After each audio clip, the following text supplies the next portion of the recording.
방송에서 제공하는 투자 정보는 투자 판단에 대한 조언입니다. 방송에서 제공하는 주식의 가치, 가격 상승 및 가격 하락에 대해서는 방송사에서 보장하지 않습니다.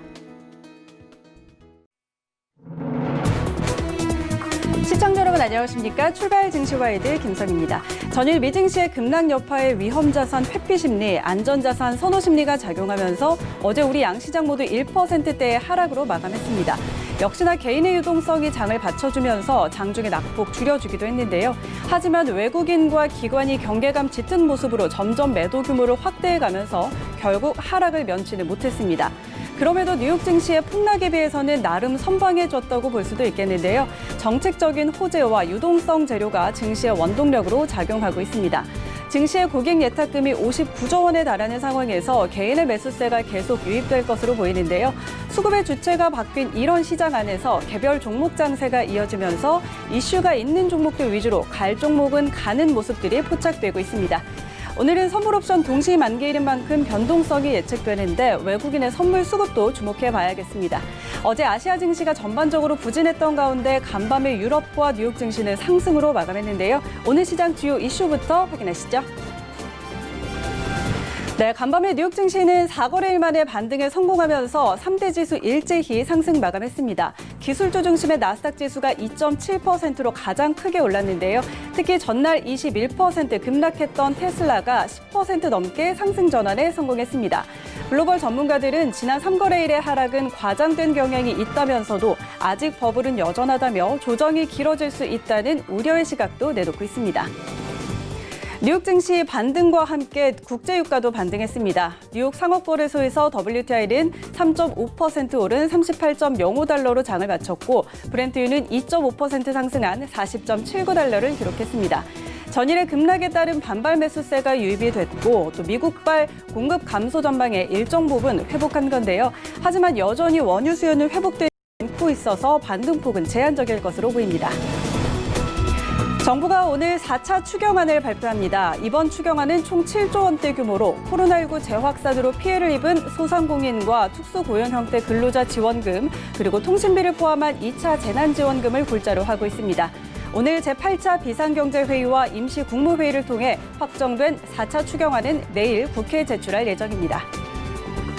차바이오텍이 어제 식품의약품안전처로부터 면역세포 치료 후보물질 CBT101의 국내 임상 일상시험 계획을 승인받았습니다. CBT101은 환자 본인의 혈액에서 선천적 면역력에 중요한 역할을 하는 NK세포를 증식시켜 제조한 면역세포 치료제인데요. 차바이오텍은 일상을 빠르게 완료한 후에 다양한 암종을 대상으로 임상 2상을 진행할 계획이라고 밝혔습니다. 자, 증시 마감 상황 함께 확인하시죠.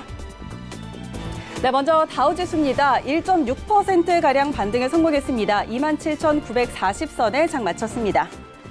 이어서 나스닥입니다.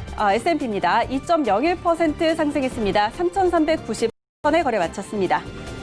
네, 나스닥 지수도 함께 확인하시죠. 2.71% 가장 큰 폭으로 상승했습니다. 11,141포인트로 거래를 마쳤습니다. 네, 우리 시장 마감 상황도 확인하시죠. 네, 먼저 코스피 시총 1위부터 5위까지 종목입니다. 전부 다 하고 있습니다. 삼성전자가 어제 하락 출발을 했습니다. 장중에 59,000원 선을 넘어서기도 했지만 결국에는 0.5%가량 조정받으면서 마감을 했습니다. 외국인과 기관의 쌍끌의 매수 속에 낙폭을 줄이기는 했는데요. 어제 외국인은 삼성전자와 SK하이닉스 등 대형 IT주들을 집중적으로 매수를 했습니다. 그런데 SK하이닉스는 외국인의 매수에도 불구하고 기관의 매도세가 거세게 나오면서 2.6%가량 큰 폭의 조정을 받았습니다. 미국의 화웨이 제재와 관련해서는 삼성전자와 SK하이닉스 모두 미국 상무부의 화웨이에 대한 반도체 수출 허가를 신청한 것으로 알려졌습니다. 하지만 판매 허가를 내줄 가능성은 거의 없다는 게 업계 지배적인 관측인데요. SK하이닉스 매출 중에 화웨이 중이 15%가량을 차지하는 만큼 더 타격이 더 클 거라는 예측도 나옵니다. 어제장 77,300원 선에 거래 마쳤습니다. 삼성바이오로직스가 2% 가까이 빠지면서 76만 원이 무너진 모습으로 거래를 마쳤고요. 네이버도 뉴욕 증시 기술주 급락에 이어서 4거래일 연속으로 하락하는 모습들이 나타났습니다. 어제장에서도 2% 넘게 빠지면서 30만 4,500원으로 장을 마쳤습니다. LG화학, 전일 테슬라 주가 폭락에 이어서 우리 시장에서 2차 전지 관련주들도 덩달아 약세를 보였습니다. LG화학도 1.4%가량 빠지면서 69만 9천 원 선에 70만 원 선 아래에서 거래를 마쳤습니다. 다음 6위부터 10위까지 종목들 함께 확인하시죠. 네, 삼성전자 우선주도 1%의 하락을 보였습니다. 49만 5천 원의 거래를 마쳤고요. 셀트리온의 하락폭이 눈에 띕니다. 6%가량 조정을 받았습니다. 7위까지 밀려난 모습이고요. 하루 전과는 정반대 흐름을 보였습니다. 방역당국이 항체치료제 개발과 관련해서 임상시험이 조금 더 필요한 단계이고 또 당장 시장 출시를 의미하는 건 아니라면서 한 달 후퇴하는 발언을 내놓으면서 셀트리온 그룹주들이 낙폭을 키워갔는데요. 거기에다가 JP모건이 셀트리온 목표가를 19만 원 선으로 큰 폭으로 하향 조정한 점도 주가 하락을 부추긴 것으로 보입니다. 어제장 29만 8,500원에 거래를 마쳤습니다. 현대차는 0.3% 약보합권으로 거래를 마쳤고요. 카카오 역시 네이버와 마찬가지로 하락세를 이어갔습니다. 39만 원 선 무너진 모습입니다. 삼성 SDI 역시 2차 전지 관련주들 빠지는 흐름 이어가면서 어제장에서 1.38% 하락으로 42만 9,500원으로 거래를 마쳤습니다. 이어서 코스닥 시장으로 함께 가보시죠. 네, 코스닥 시총 1위부터 5위까지입니다. 셀트리온 헬스케어와 셀트리온 제약 역시 그룹주들 같이 빠지는 모습이었습니다. 헬스케어가 4.36% 그리고 제약이 3.1%가량 빠지면서 어제장 거래를 마쳤고요. 시젠도 2% 가까이 조정을 받은 모습이었습니다. 알테오젠이 지난주에 신고가를 경신한 후에 좀 주춤하는 모습들을 이어가고 있습니다. 어제 시장에서 4%가량 조정받으면서 20만 원대의 거래를 마쳤습니다. HLB는 장중에 11만 원 선을 터치하기도 했다가 상승폭을 줄이면서 어제 강보합권에 거래를 마쳤습니다. 6위부터 10위까지 함께 확인하시죠. 네, 제넥시는 4%가량 빠졌습니다. 16만 5,400원의 거래를 마쳤고요. KMW가 하반기 5G 투자 본격화로 실적 상승이 예상된다는 증권사의 호평이 이어지면서 어제장 상승으로 마감을 했습니다. 2%가량 올려세우면서 8만 3,900원 선의 거래를 마쳤고요. 에코프로비엠은 역시 2차 전지 관련주들 하락하는 흐름 속에 어제 1.5%가량 빠졌습니다. CJENM이 2%가량 조정받으면서 12만 5,700원을 기록을 했고요. CJENM은 현재 상승과 하락을 반복하면서 횡보 구간에 놓여 있습니다. SK머티리얼즈는 3분기 실적 개선 기대 우상향하고 있었지만 어제장에서는 4%가량 빠지면서 25만 원 선의 거래를 마쳤습니다. 네, 이어서 코인 흐름들도 함께 확인하시죠. 먼저 비트코인입니다. 0.06% 강 있습니다. 현재 1,249만 원 선에 거래되고 있습니다. 이어서 이더리움도 함께 확인하시죠. 네, 이더리움은 0.7% 강세입니다. 43만 2천 원 선에 거래되고 있습니다. 네, 나머지 코인들도 함께 확인하시죠. 비트코인과 이더리움이 강세 흐름 보이는 가운데 나머지 코인은 샌비트 타임존이 1.35% 상승으로 현재 192원에 거래가 되고 있습니다. 오미세고가 0.7%가량 하락세를 보이고 있고요. 아이온체인이 보합권입니다. 31원 선에 거래가 되고 있습니다. 나머지 코인 흐름 함께 확인하시죠.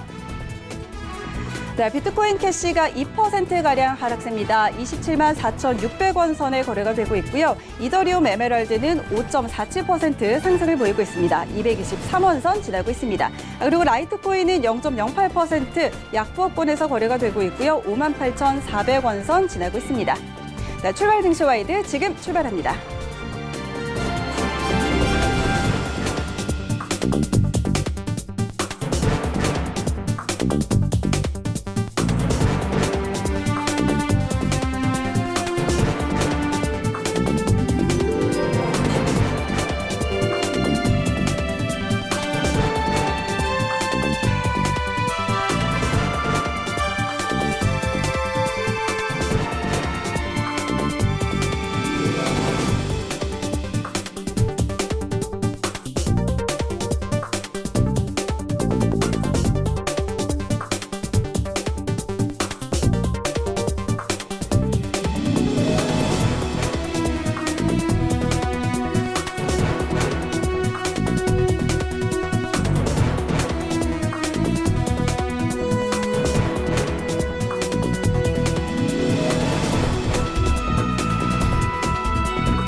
네, 국내외 시장 쟁점을 분석해보는 라이브 이슈 타임입니다. 샘플러스의 허반석 전문위원 전화 연결돼 있습니다. 안녕하십니까? 안녕하세요. 네. 자, 간밤에 뉴욕 증시가 이제 기술주의 투매 현상이 좀 진정이 되면서 반등에 성공을 했습니다. 4거래일 만에 반등에 성공을 했는데요. 그동안 낙폭이 컸던 나스닥의 반등이 가장 컸었죠. 그동안 그런데 미국 증시의 랠리를 이끌어왔던 이 주요 기술주의 급락과 관련해서 일시적인 현상이다 아니면 추세 전환이다 이런 시각들이 좀 갈리고 있습니다. 어제의 반등에 대해서도 버블은 아직까지 여전하다라는 우려감도 적지 않은데요. 어떻게 보십니까? 네, 뉴욕 증시의 연일 급락으로 나스닥의 경우 고점 대비 10%대까지 하락하여 61선까지 내려왔던 모습입니다. 뉴욕 증시가 말씀해 주신 대로 4거일 만에 일제히 반등에 성공을 했는데요. 페이스북 같은 경우엔 고점 대비 11%까지 떨어졌었고 아마존 10%대, 넷플릭스 10%, 구글과 마이크로소프트는 12, 3%, 애플 20%, 엔비디아도 마찬가지고요. 테슬라의 경우는 고점 대비 30%까지 하락을 보여주었었는데 다행히 전일 S&P 500 지수는 2%대가량 상승을 보여주었고 기술주 중심의 나스닥 지수는 2.71% 상승 마감하면서 지난 3일 시작됐던 3거래일 연속 동반 하락을 멈추고 반등을 보여주었습니다. 최근 급락을 주도했던 대형 기술주들이 일제히 회복세로 돌아서면서 다시금 증시를 밀어올리는 원동력이 되고 있는 모습입니다.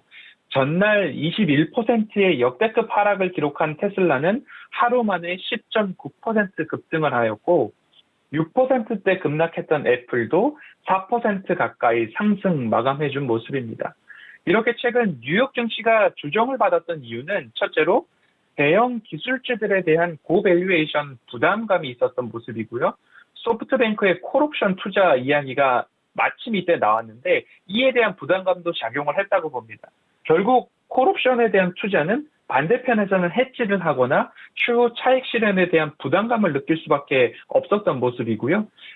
9월 15일, 16일 있을 FOMC에서 재차 제로금리에 대한 의지를 보여줄 것으로 기대는 하고 있으나 그보다 5차 부양책에 대한 미국의 5차 재정 부양책에 대한 이슈가 민주당은 9천억 달러 이상의 지원을 원하고는 있지만 공화당은 3천억 달러 이상은 안 된다라는 주장을 고수하고 있어서 현재로서는 기대감이 낮은 상황이지만 이러한 요소들이 큰 폭의 차익 실현 욕구를 자극하고 그에 따라서 깊은 조정이 나오지 않았나 생각하고 있습니다. 미증시를 바라보는 중론은 더 간다, 꺾인 것은 아니다 라고 이야기를 하고 있습니다. 말씀하신 대로 거품은 맞지만 더 갈 여력이 있다. 완전히 꺾인 장은 아니다라는 이야기죠. 조정 시 급한 신규 접근보다는 고점 부담감에 대한 시각, 조정에 대한 안정적인 조정이 이번으로 끝날 것인가 라는 이야기를 제가 지난 4일 금요일에도 말씀을 드리고 당장의 급락보다는 하루 이틀 이상의 여유를 갖고 증시를 바라봤으면 좋겠다라는 이야기를 드렸었는데요. 결국 나스닥은 10%대 조정이 나왔고 가장 상승폭이 컸던 지수 상승을 주도했던 테슬라와 애플이 이처럼 깊은 조정을 받은 모습입니다. 이제 깊은 조정을 받았으니 시장은 이들에 대해서 고밸류다라는 꼬리표를 이제 더 이상 달기는 어려울 것이다. 역시나 이들 중심의 반등도 시작이 된 모습이죠. 시장 조정 시 체크해볼 요소들이 몇 가지 있습니다. 이를 짚어보면 먼저 공포지수 빅스는 어떤가 보면 뉴욕 증시의 향후 변동성을 알려주는 것이 바로 공포지수입니다. 대체적으로 공포지수는 주가지수와 디커플링이 나오기 마련인데 주가지수가 상승하면 공포지수는 하락하는 식으로 움직입니다. 지난주 급락이 나오기 전 주가지수와 함께 공포지수도 함께 상승을 했는데요. 반면 어제 미국장 같은 경우에 급등세를 멈추고 전일 뉴욕 증시의 상승과 함께 시카고 옵션 거래소 CBOE 공포지수는 8%대에 하락해서 28.81을 기록하며 30선 이하로 돌아온 모습입니다. 고밸류에이션에 대한 부담감 해소 그리고 변동성도 어느 정도 안정감을 되찾고 있다고 생각이 들고요. 금값, 다음 요소로 금값을 보자면 금융시장이 불안하고 증시의 불안감이 증폭될 때 안전자산으로의 자금 이동이 일어나기 마련인데 미증시 급락에도 불구하고 금값은 1930달러 부근에서 움직이고 있었다는 거죠. 지난주 금요일에도 그렇고 이번 조정에서도 그렇고 다시금 말씀드리는 부분은 비교적 안정적인 실업 청구 건수와 금값, 공포지수, 지난주에는 40불 유지했던 주가가 아람코의 가격이나 이슈로 잠시 빠졌을 뿐 모두 안정적이었다는 모습입니다. 이렇게 결론을 지어보자면 금융시장의 문제가 아닌 최근 강한 상승에 이은 차익 실현에 따른 하락으로 보는 것이 좀 더 합리적이지 않을까라는 생각입니다. 결국 미국의 5차 경기 부양책 또한 시장에서 시장을 만족해 줄 만한 수준은 아니더라도 이번 주 내에 표결을 붙이겠다는 이야기들이 나오고 있기 때문에 이에 맞추어 미국 뉴욕 증시는 점점 더 안정화될 것으로 생각을 하고 있습니다. 네, 미증시 아직 부담은 여전하지만 아직 꺾일 구간은 아니다라고 얘기를 해주셨고 점점 안정을 찾아가고 있다고 보고 계시는데 오늘 시장에서는 뉴욕 증시가 반등을 해주기는 했지만 이 연이은 이 하락으로 어제 우리 증시에도 좀 부담으로 작용을 했습니다. 1%가량 양시장이 모두 하락하면서 장을 마쳤는데 양시장에서 사실 개인만 홀로 매수해주는 그런 시장이 연속적으로 연출이 되고 있습니다. 그럼에도 불구하고 개인과 외국인의 매수세가 동시에 들어온 종목들이 어제 있었는데 관련 섹터와 종목들 한번 짚어주시죠. 네. 미증시 급락 속에서도 한국 증시는 나름 견조한 모습이다라고 표현을 먼저 하고 싶고요. 카카오 게임즈 청약에 몰렸던 청약 증거금이 58조 원인데 그중에 절반에 해당되는 자금이 아직 증시의 대기 자금으로 남아있는 것으로 나타나고 있고요. 투자 예탁금이 16조 원, CMA 잔고가 13조 원 증가한 것으로 조회되고 있는데 예탁금과 CMA 잔고가 하루 만에 30% 안팎으로 늘어나고 있는 이례적인 모습이었습니다. 당분간 증시에 남은 이 자금들은 증시에 직접적으로 매수세로 들어올 수도 있지만 10월 5일에서 6일 동안 10월 5, 6일에 있을 빅히트 엔터테인먼트의 청약 증거금으로 다시 몰리지 않을까 예상하고 있습니다. 이처럼 동학 개미 운동으로 촉발된 개인 투자자들의 스마트한 움직임이 지수 조정 시에 더더욱 눈에 띄는 모습입니다. 지난달 27일부터 어제까지 10거래일 동안 코스피에서 개인 투자자들은 5조 150원가량 순매수를 기록한 반면 외국인 투자자들은 3조 327억 원 순매도를 기록했습니다. 외국인은 코로나19로 인해 변동성 장세에서 지난 2월부터 5개월 연속 팔자를 이어가다가 지난 7월부터 5,820억 원 순매수로 전환했지만 국내의 코로나19 재확산 때문인지 몰라도 한 달여 만에 1조 660억 원을 팔아치우며 팔자 기조로 돌아섰는데요. 최근 국내 코로나19 재확산으로 외국인 자금들이 이탈 조짐을 보이며 증시의 변동성이 좀 확대된 모습입니다.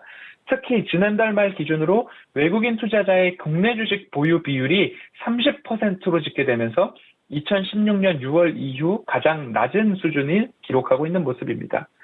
이러한 가운데 눈여겨볼 사항은 외인들의 자금이 이제 증시로 다시 돌아올 때 어떤 기업들을 사는지 체크해 볼 필요가 있는 것입니다. 제가 방송 때마다 말씀드리는 부분은 좋은 종목은 돈 버는 기업, 실적이 나고 있는 기업, 이런 기업은 쉽게 놓치지 않아야 한다라고 말씀을 드리고 있는데요. 유가증권 시장에서 10거래일 기준 개인은 1,167억 원, 외인은 1,220억 원 이제 순매수를 기록하고 있습니다. 업종별로 살펴보면 통신업에서 개인은 1,632억 원, 외국인은 932억 원 매수를 들어오고 있고요. 운수 창고 업종에서 개인 45억, 외국인 254억, 종이 목재 부분에서 38억, 외국인은 26억 원에서 개인과 외국인의 동반 매수세가 들어오고 있는데 보면 빠르신 분들은 아실 겁니다. 통신업 하면 5G 이야기 나올 수 있고요. 운수 창고업 하면 택배 물류 나오고 있고요. 택배 물류가 나가려면 종이 목재 포장지까지 이어진다는 부분들을 빠르신 분들은 캐치가 가능하실 건데 정부의 그린 뉴딜, 한국판 뉴딜 정책이 이제 지수까지 만들어지면서 시작되고 있는데 정부의 그린 뉴딜주로 각광받고 있는 신성 ENG 같은 기업은 지난달 말 이후 개인과 외국인의 동반 매수세가 이어지고 있고 공공기관 태양광 보급 산업에 선정돼서 그린 뉴딜 관련주 수혜로 평가받고 있는 모습입니다. 또한 같은 기간 의약품 회사인 제넥신도 누적으로 개인 순매수 330억, 외인은 394억 원가량 순매수를 보여주고 있고요.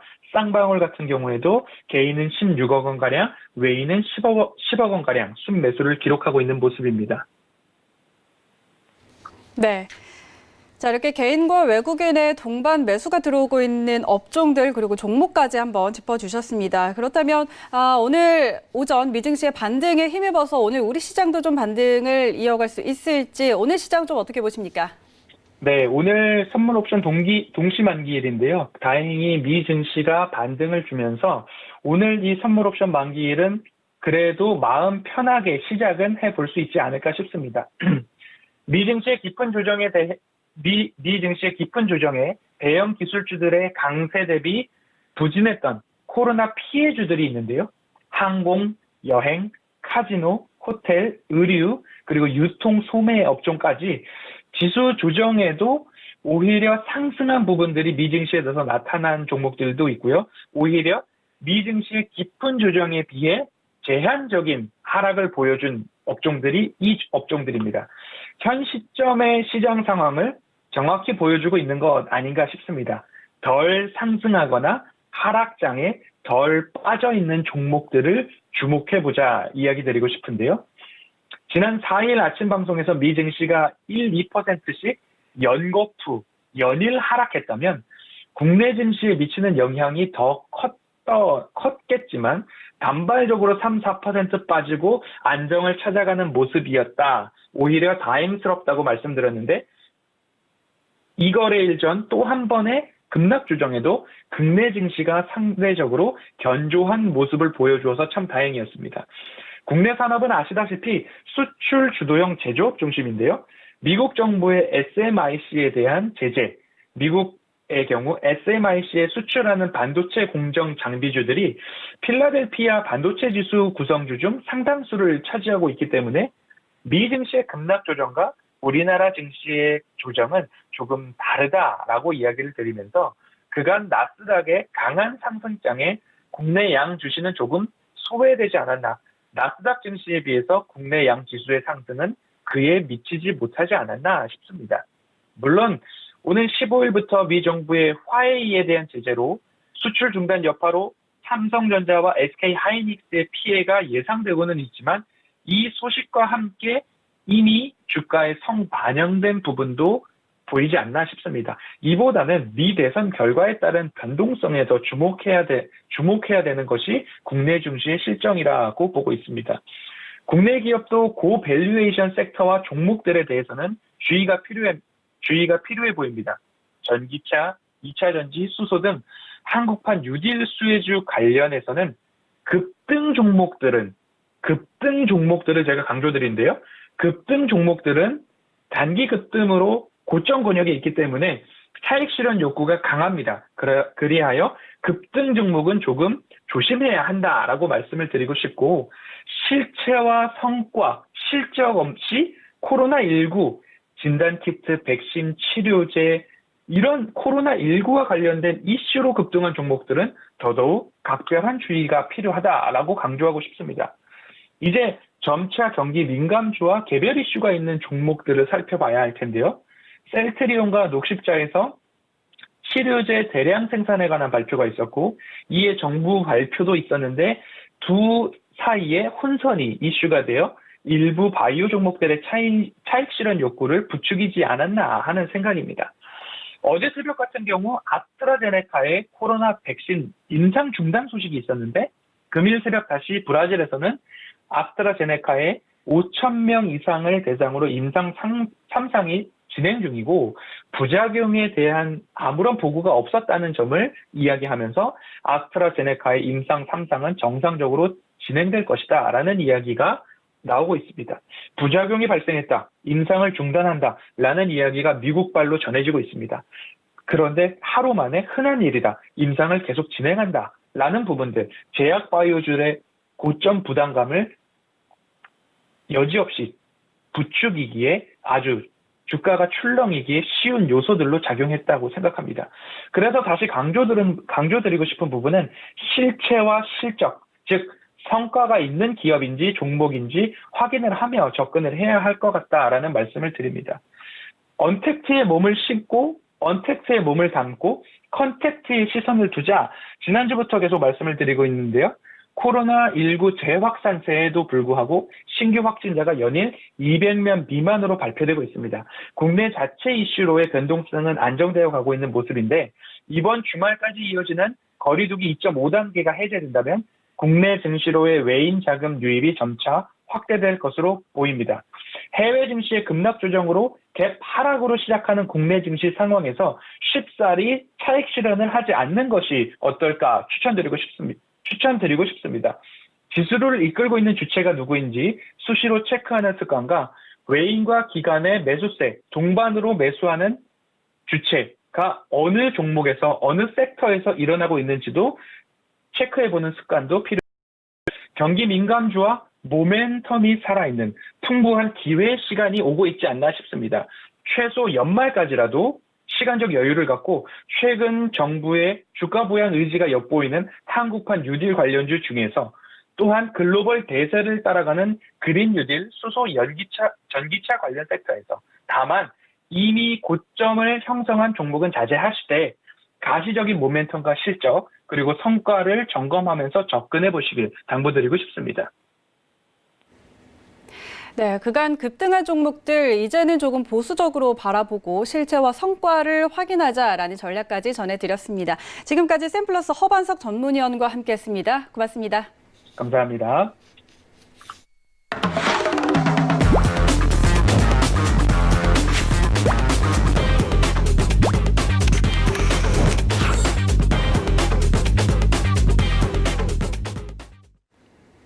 네, 이번에는 이슈와 종목을 함께 살펴보는 김민수의 사셨나요? 시간입니다. 펠리즈 투자인 리서치의 김민수 대표 전화 연결돼 있습니다. 안녕하세요.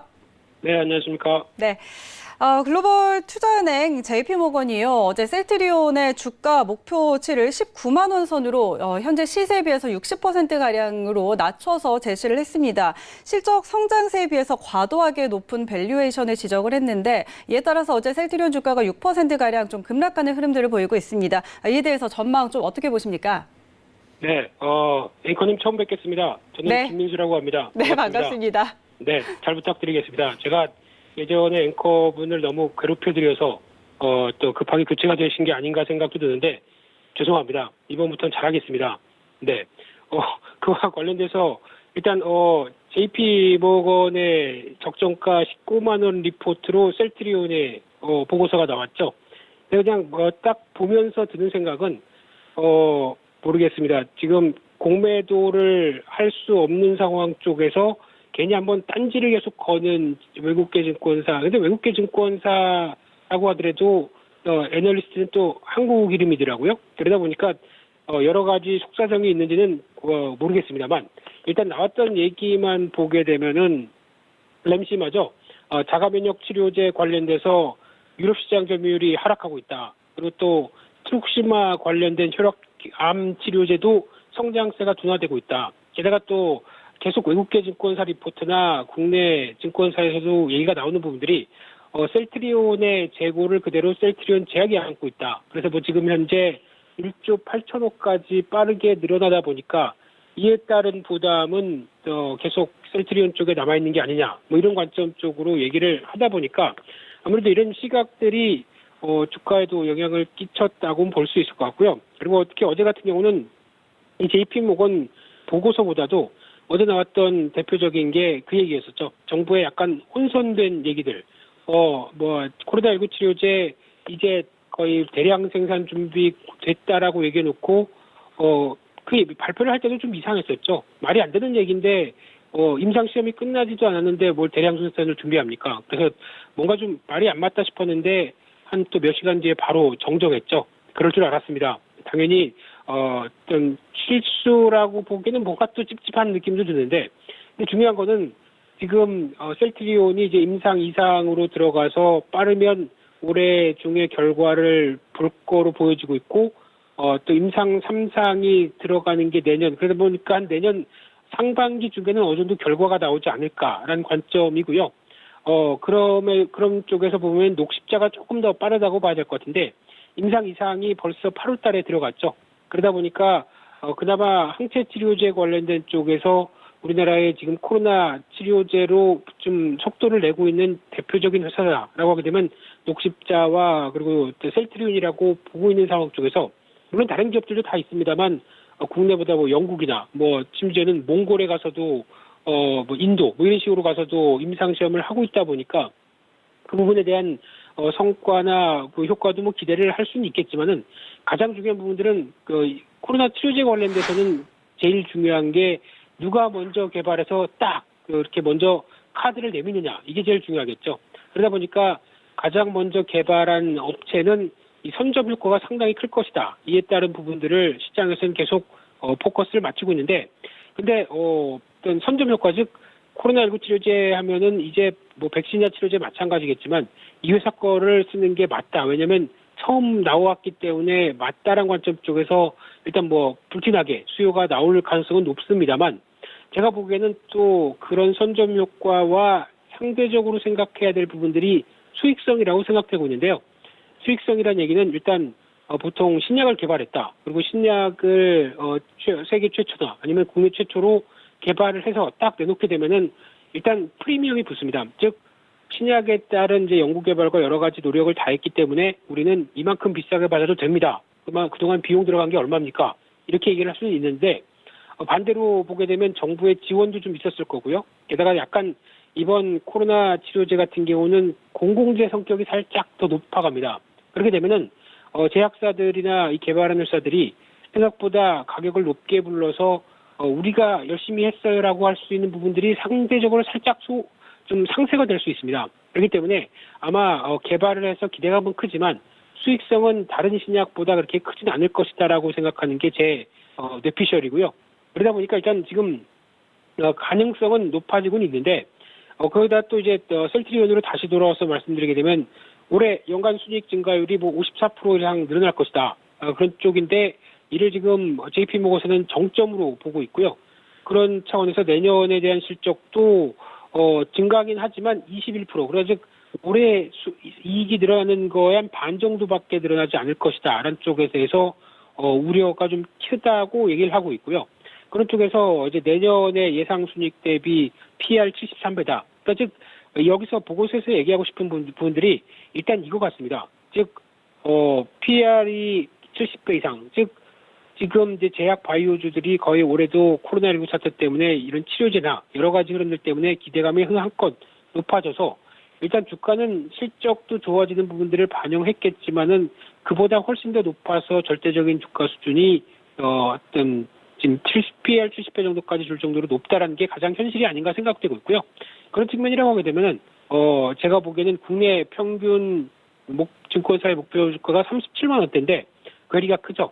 그런 관점으로 봤을 때 아무래도 지금 단기적으로는 코로나19 치료제에 대한 여러 가지 기대감이나 이런 부분들 때문에 움직였던 바이오주들은 좀 솔직히 관심이 없고요. 셀트리온도 마찬가지입니다. 저도 매매는 별 해본 적이 없기 때문에 전 말씀드리고 싶은 부분들은 일단 비싸다는 걸 알면서 매매하신 거와 그냥 무조건 눌림 먹으니까 들어가야지 하고 매매하는 것은 다릅니다. 그렇기 때문에 제약 바이오주가 전반적으로 한껏 좀 부풀어 있는 상황 쪽에서 지금 움직이고 있다라는 사실을 염두를 하면서 보시되, 그래도 실적이나 성과가 나온다라고 하게 되면 또 올라가는 게 또 제약주의 특성이죠. 그렇기 때문에 중장기 보유는 별로 권해드리고 싶지 않고요. 어떤 포인트가 생길 때마다 짧게 단기 매매를 하는 전략, 이건 뭐 나쁘지 않다, 이렇게 말씀드리겠습니다. 네, 셀트리온의 전망 들어봤고요. 이번에는 5G 관련주 한번 짚어보죠. KMW가 이제 하반기에 미국 매출이 급증할 것이다라는 전망에 하반기에 기대되는 5G 대장주가 될 거라고 어제 증권사들이 호평을 좀 내놨습니다. 오름세 좀 이어가고 있는 모습인데요. 과연 지금을 매수 타이밍으로 좀 잡아봐도 좋을지, 그리고 관련해서 5G 섹터 안에서 주목해보면 좋을 종목들 한번 같이 짚어주시죠. 네, 5G 사야죠. 지금 부분이면 뭐 계속 호재 나오고 있고 좋은 얘기 나오고 있다 보니까 일단 사는 게 맞습니다라고 생각됩니다. 네, 종목은 몇 개를 말씀드리고 싶은데 이제 가장 중요한 게 국내 쪽의 5G 투자를 먼저 보게 되면은 국내 투자가 어느 정도 작년 하반기부터 좀 지연이 됐죠. 왜 그러냐면은 5G 관련된 쪽에서 가입자 수가 생각보다 안 늘어나는데 투자만 계속하게 되면 우리 뭐 땅 파고 장사하나? 뭐 이런 생각이 통신사에서 입장이 들다 보니까 아무래도 좀 하반기에 투자를 조금 지연시키면서 분위기 좀 보자 이런 상황들이었고, 그리고 올해 5G 폰이 다시 뭐 개화가 들어오기 시작하면서 이제 본격적으로 투자 좀 해볼까 싶었는데 코로나19 사태를 맞았죠. 그러다 보니까 여러 가지 요인 때문에 한 거의 1년 정도 지연이 된 부분들이 상당히 많았는데, 그러다 보니까 정부가 일단 5G 왜 그 상용화 해놓고 니네 이렇게 늦어 빨리 좀 해봐. 그러다 보니까 좀 혜택 좀 주세요. 그러면은 알겠어. 세액공제 콜. 그러면서 지금 변화가 나온 게 어떤 정책적인 수혜 쪽도 나오다 보니까 이제 조금 더 움직이고 5G 폰 막 이제 나오기 시작하고 거기다가 5G 가입자 수가 조금씩 더 늘어나고 하는 현상들이 많아지면서 하반기부터는 이제 보통 음영지역이라고 그러죠. 저도 5G를 어찌어찌해서 쓰다 보는데 잘 안 터집니다. 네, 지금도 보니까 건물 안에 들어가 있으니 LTE로 바뀌어 있네요. 이게 무슨 5G입니까? 그러다 보니까 이 부분이 좀 바뀌면서 음영 중심으로 좀 촘촘하게 바뀌는 투자가 계속 나오지 않을까로 기대를 하고 있는데요. 그러다 보니까 또 당연히 부품 장비 쪽에서는 실적에 대한 기대감이 높고요. 또 삼성전자가 해외에서 계속 수주를 일으키고 있죠. 그런데 여기서 염두할 부분들이 장비주 같은 경우는 어떤 산업이 이제 커가면서 이제 초기 투자가 나오기 시작한다. 그러면은 가장 산업이 크다 보니까 그거 관련된 서비스를 한다라고 하게 되면 투자를 해야 되겠죠. 장비 투자를 해야 되겠죠. 그러다 보니까 일단 장비 투자는 얘기가 나올 때 1, 2년 때가 가장 중요하다. 그래서 초기 투자할 때 매출이 급증하는 부분만 노리자. 그리고 그 이후까지 계속 노려보시면 안 됩니다. 그러니까 처음에만 보시고 그 다음에는 오히려 어떤 유지 보수 쪽으로만 매출이 나오기 때문에 그때 단기 한 1, 2년 동안에 짧고 강하게 매매하는 게 더 좋다라는 쪽으로 보셨으면 좋겠고요. 그래서 결론적으로는 해외 매출 쪽에 기회가 나온다라고 하는 종목은 대표적으로 HFR, 과거에 LTE 쪽으로도 많이 연관이 해외 쪽에서 수주를 받았고요. 이번에 버라이즌과도 연관성이 좀 있죠. 그렇기 때문에 이런 종목 눈여겨보셨으면 좋겠고요. 두 번째는 삼성전자 매출 비중이 그래도 높은 오이솔루션 또 관심 있게 보는데 저는 예전부터 5G 얘기하면은 HCT라는 종목 많이 얘기했습니다. 지난번에도 한 10,000원대 언저리에서 지금 12,900원, 좀 한 30% 올라왔는데 또 올라갈 것 같습니다. 왜냐하면 독보적인 전파 인증 시험 기관의 인증이 있기 때문에 5G 관련된 쪽에서 뭘 한다라고 하더라도 전파 인증을 받아야 되겠죠. 그러면 이 회사가 기회 요인들이 높다는 관점 쪽에서 여전히 좋게 보고 있습니다. 이상입니다. 네, 5G 관련해서는 해외 매출의 모멘텀이 있는 종목들 좀 눈여겨보자라고 정리를 해주셨고요. 그런데 최근에 또 다시 우선주의 급등 현상이 나타나고 있습니다. 상한가를 기록하는 종목들 속속 나오고 있는데 보통주와 우선주 간에 또 괴리율이 큰 종목들도 있더라고요. 이 우선주들의 이상 급등 현상 좀 어떻게 분석해 볼까요? 네, 앵커님께서는 지금 급등하는 우선주 따라서 사고 싶으세요? 저는 안 사겠습니다. 네, 저도 안 사겠습니다. 앵커님이 안 사시는데 제가 왜 사겠습니까? 네, 그런 쪽으로 봤을 때 지금 일단 최근에 움직이는 우선주들의 동향을 보게 되면 약간 과거 뭐 삼성중공업 우선주도 물론 그랬었지만은 트렌드에 맞는 쪽이 종목이 DB하이텍, 비메모리 관련된 쪽에서 관심이 높다. 이쪽이 나오다 보니까 이에 따른 우선주 움직이고요. 또 두산퓨얼셀 요즘 얘기 많죠. 근데 두산퓨얼셀은 증자하는데 증자에 대한 부담도 있는데 우선주까지 급등한다. 좀 말이 안 되죠. 쌍용양의 우선주도 뭐 이슈가 요즘 있다 보니까 움직이긴 하는데 이것도 좀 이해가 안 가고요. 하나솔루션 우선주 정도는 그래도 혹시나 하나솔루션에 대한 변화가 나오기 때문에 움직이는 건 인정을 해주겠는데 특히 지금 트렌드가 약간 그런 쪽이죠. 지금 시장에 맞는 친환경 쪽이나 뭔가 이슈가 나오는 쪽으로 본주가 움직이는데 그러면 나는 우선주를 한번 땡겨봐. 그러면서 유동성이 가세되면서 나오는 변화를 같이 누린다라는 쪽으로는 볼 수 있을 것 같은데요. 근데 뭐 지금 유동성 예탁금 60조 시대에 무조건 뭐 된다 안 된다를 제가 말씀드리기보다는 일단 처음에는 그러니까 만약에 우선주가 친환경 관련된 종목들이 뭐 대형 우량주가 움직이는데 이 종목은 우선주도 있네. 그러면 우선주 한번 사봐. 그래서 우선주로 대응하는 전략. 근데 대형주와 우선주가 괴리율이 좀 크네. 그러면은 그에 따라서 뭐 움직이는 정도라고 하게 되면 뭐 나쁘진 않다고 생각됩니다. 왜냐하면 초과 수익을 노릴 수 있는 상황이니까요. 그런데 일단 초기에 들어갔다는 부분들과 짧게 특히 우선주는 또 물량 급하게 쏟아지면 어떻게 될지 모르지 않습니까? 그렇기 때문에 짧게 대응 정도는 그나마 제가 양보해서 시장이 유동성이 크다는데 양보해서 가능은 할 수 있겠다라고 생각되고 있는데 여기서 시작했으면은 지금 15,000원대 우선주니까 앞으로 한 30만 원 갈 거야. 한 20배 콜 이렇게 하는 전략은 바람직하지 않을 것 같고요. 그냥 시장에 맞게 그냥 짧게만 보자. 그리고 또 다 아시는 것처럼 투기적인 요소가 상당히 많이 가미돼서 움직인다라는 정도를 알고 대응하셨으면 좋겠고요. 그냥 하지 마시죠. 안 그래도 살 종목 많은데 우선주 쪽에 너무 신경 쓰면서 거기 호가창 보고 있으면은 다른 거 못 하십니다. 그렇기 때문에 그냥 하지 말자 이렇게 결론 내리겠습니다. 네, 알겠습니다. 지금까지 펠리즈 투자인 리서치의 김민수 대표와 함께했습니다. 오늘 말씀 고맙습니다. 네, 감사합니다. 네, 이렇게 오늘 시장 다양한 전망들 전해드렸고요. 저희는 잠시 후에 순간포착 매매 시그널로 돌아오도록 하겠습니다.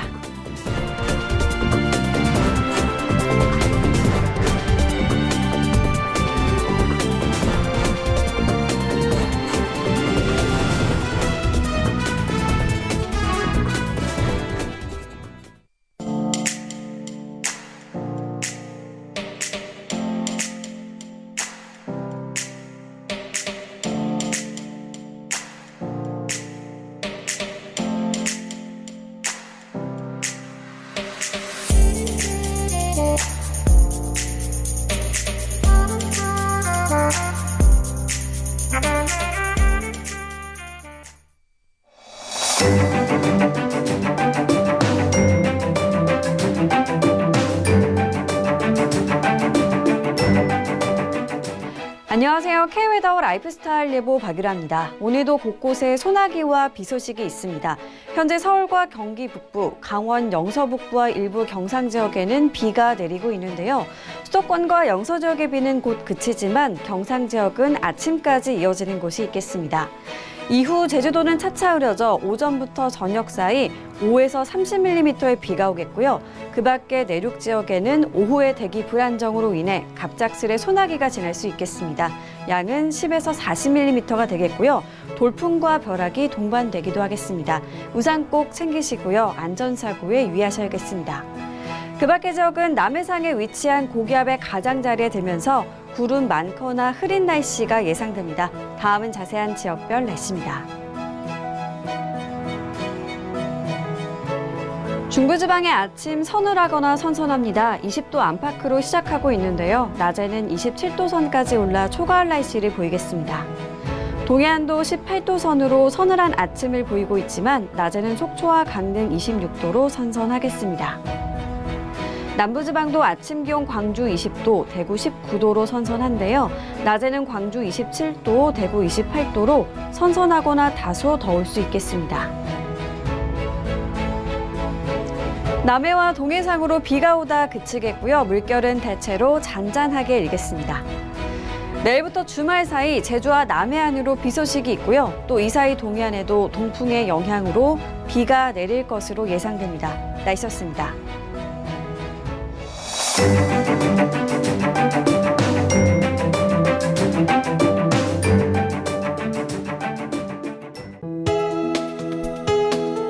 본 방송에서 제공하는 투자 정보는 투자 판단에 대한 조언입니다. 방송에서 제공하는 주식의 가치, 가격 상승 및 가격 하락에 대해서는 방송사에서 보장하지 않습니다.